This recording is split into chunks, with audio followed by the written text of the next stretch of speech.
Greetings, I'm FruitNut, and thanks for stopping by. This is a series that takes a look at what DPS the classes of Vanilla WoW could do at specific gear levels. We'll be looking at 3 points in Vanilla. Pre-raid gear, which is gear from dungeons and quests, then gear at the end of BWL progression, and finally, the best in slot gear for all of Vanilla. I want to test every DPS spec that was available at the time. For this video, we'll be looking at the Marksmanship Hunter. Hunters were probably the most interesting class in Vanilla. They had elements that the other classes didn't have to worry about. Things like having ammo and keeping their pets happy.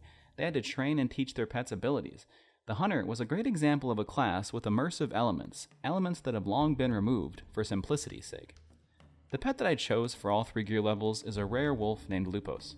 This wolf was considered the best PvE pet because it was a wolf that hit for shadow damage instead of physical, ignoring armor.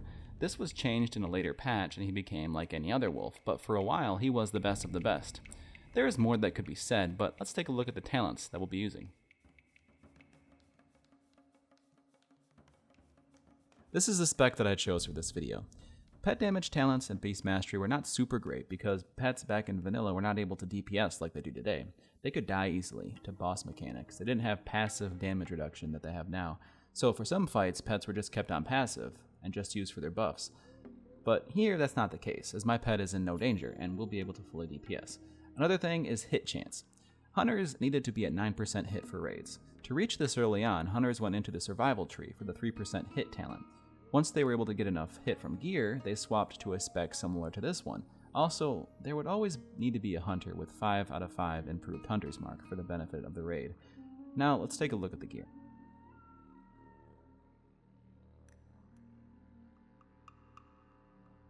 First, our pre-raid gear.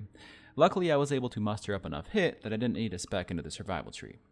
I want to mention here that when you DPS as a hunter in Vanilla, you needed to make sure that you did not clip your auto attacks. Usually, you'd use some sort of add-on that shows your attack timer.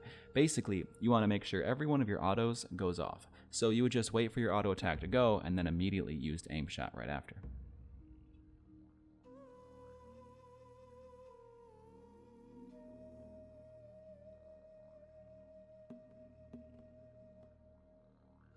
Now for our BWL gear.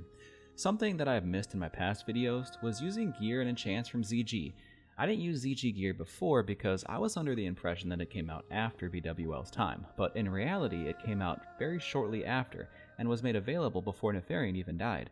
So there's no reason not to use ZG gear in my BWL gear set, so for future videos I will be including ZG gear and enchants.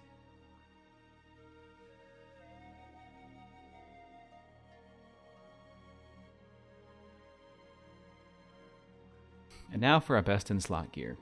Hunters were said to scale poorly into the end game and didn't improve as well as other classes. Well, it's time to see if that's the case and what kind of damage they could do in our 4-minute patchwork style fight.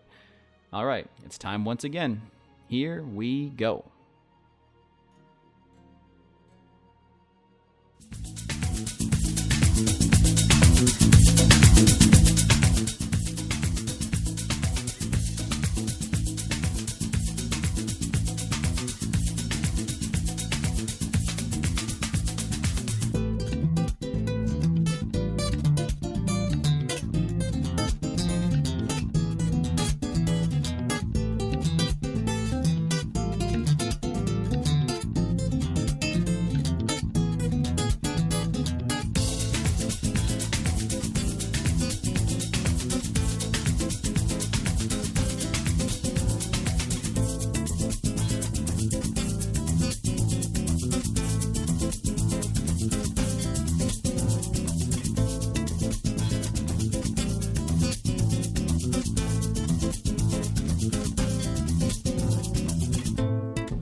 And there we have it.